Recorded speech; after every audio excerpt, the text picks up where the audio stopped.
আমরা নিশ্চয় তাদের সবাইকে রক্ষা করব। 60 তবে তার স্ত্রী ছাড়া আমরা সিদ্ধান্ত নিয়েছি যে নিশ্চয় সে শাস্তিপ্রাপ্তদের দলভুক্ত।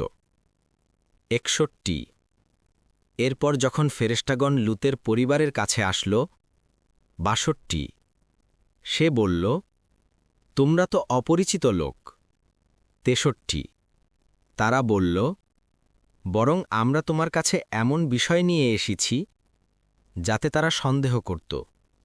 64 আর আমরা তোমার নিকট সত্য নিয়ে এসেছি এবং আমরা অবশ্যই সত্যবাদী।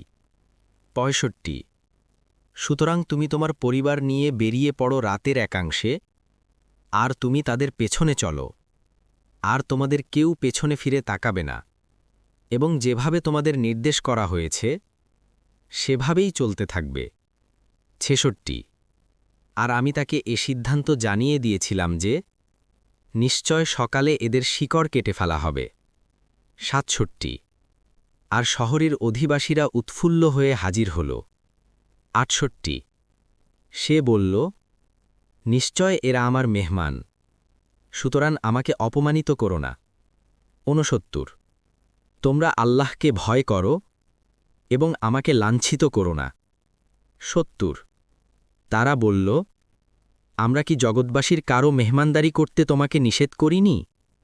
71 সে বলল, ওরা আমার মেয়ে, যদি তোমরা করতেই চাও তবে বিবাহের মাধ্যমে বৈধ উপায় করো।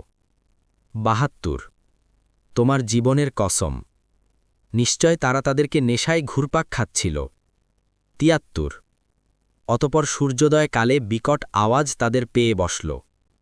74 অতপর আমি তার নগরীর উপরকে নিচে উল্টে দিলাম এবং তাদের উপর বর্ষণ করলাম পোড়া মাটির পাথর।